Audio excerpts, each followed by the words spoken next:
Shrimad home remedies में आपका स्वागत है। और हम आपको बताएंगे कि भगवान श्री कृष्ण का जो सुदर्शन चक्र था और जो गरुड़ थे, उनकी जो पत्नी थी सत्यभामा, इनको बड़ा गर्व हो गया था अपने आप के ऊपर। तो इनका गर्व या अभिमान कह लीजिए, श्री कृष्ण ने कैसे हनुमान जी की मदद से तोड़ी, उसकी घटना है वो मैं आपको बताने जा रहा हूँ। भगवान श्री कृष्ण तो विष्णु के अवतार थे और विष्णु ने ही राम के रूप में अवतार लिया और विष्णु ने ही श्री कृष्ण के रूप में। श्री कृष्ण की 8 पत्नियां थी, रुक्मणी, जाम्बवंती, सत्यभामा, कालिंदी, मित्रविंदा, सत्या, भद्रा और लक्ष्मणा। इसमें से सत्यभामा को अपनी सुंदरता और महारानी होने का घमंड हो चला था, तो दूसरी ओर सुदर्शन चक्र खुद को सबसे शक्तिशाली समझता था और विष्णु वाहन गरुड़ को भी अपने सबसे तेज उड़ान भरने का घमंड था। एक दिन श्री कृष्ण अपनी द्वारिका में रानी सत्यभामा के साथ सिंहासन पर विराजमान थे और उनके निकट ही गरुड़ और सुदर्शन चक्र भी उनकी सेवा में विराजमान थे। बातों ही बातों में रानी सत्यभामा ने व्यंग्य पूर्वक लहजे में पूछ लिया कि हे प्रभु, आपने त्रेता युग में राम के रूप में अवतार लिया था, सीता आपकी पत्नी थी, क्या वे मुझसे भी ज्यादा सुंदर थी? भगवान सत्यभामा की बातों का जवाब देते उससे पहले ही गरुड़ ने कह दिया कि भगवान, क्या दुनिया में मुझसे भी कोई शक्तिशाली तेज गति से कोई उड़ सकता है? तभी सुदर्शन से भी रहा नहीं गया और वह भी बोल उठा कि भगवान, मैंने बड़े बड़े युद्धों में आपको विजयश्री दिलवाई है, क्या संसार में मुझसे भी शक्तिशाली कोई है?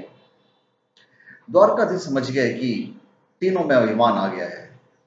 भगवान मंद मंद मुस्कुराने लगे और सोचने लगे कि इनका अहंकार कैसे नष्ट किया जाए, और तभी उन्हें एक युक्ति सूझी। भगवान मंद मंद मुस्कुरा रहे थे, वे जान रहे थे कि उनके इन तीनों भक्तों का अहंकार हो गया है और इनका अहंकार नष्ट होने का समय आ गया है। ऐसे सोचकर उन्होंने गरुड़ से कहा कि हे गरुड़, तुम हनुमान के पास जाओ और कहना कि भगवान राम माता सीता के साथ उनकी प्रतीक्षा कर रहे हैं। गरुड़ भगवान की आज्ञा लेकर हनुमान को लाने चले गए। इधर श्री कृष्ण ने सत्यभामा से कहा कि देवी, आप सीता के रूप में तैयार हो जाएं, और स्वयं द्वारिकाधीश ने राम का रूप धारण कर लिया। तब श्री कृष्ण ने सुदर्शन चक्र की आज्ञा देते हुए कहा कि तुम महल के द्वार पर पहरा दो और ध्यान रहे कि मेरी आज्ञा के बिना महल में कोई प्रवेश नहीं करना चाहिए।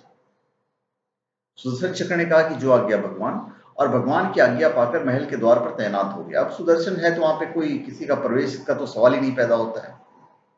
इधर गरुड़ था, वो हनुमान के पास पहुंचे और बोले कि हे वानर श्रेष्ठ, भगवान राम माता सीता के साथ द्वारका में आपसे मिलने के लिए पधारे हैं, आपको बुला लाने की आज्ञा है, आप मेरे साथ चलिए, मैं आपको अपनी पीठ पर बिठाकर शीघ्र ही वहां ले जाऊंगा। हनुमान ने विनय पूर्वक गरुड़ से कहा कि आप चलिए बंधु, मैं आता हूं।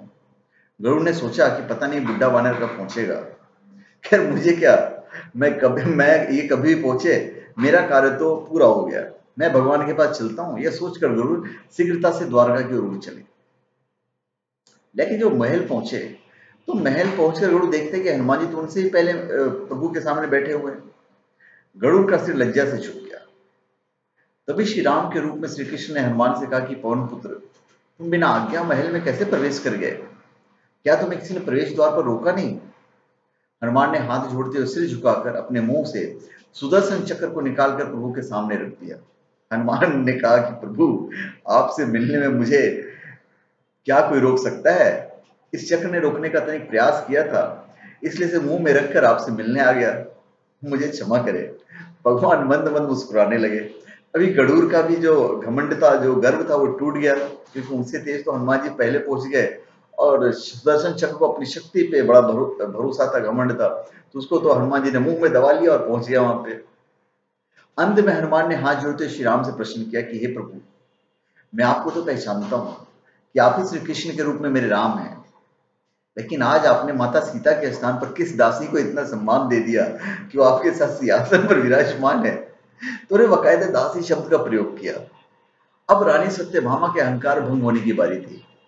उन्हें सुंदरता का अहंकार था जो पल भर में चूर हो गया था। रानी सत्यभामा, सुदर्शन चक्र व गरुड़, तीनों का गर्व चूर चूर हो गया। वे भगवान की लीला समझ रहे थे। तीनों की आंखों से आंसू बहने लगे और वे भगवान के चरणों में झुक गए। भगवान ने अपने भक्तों के अहंकार का अपने भक्त हनुमान द्वारा ही दूर किया। तो हमारी प्रभु श्री कृष्ण की लीला बड़ी ही अद्भुत है। तो धन्यवाद। आप हमारे चैनल पे सब्सक्राइब करें और अपने कमेंट दीजिए। धन्यवाद।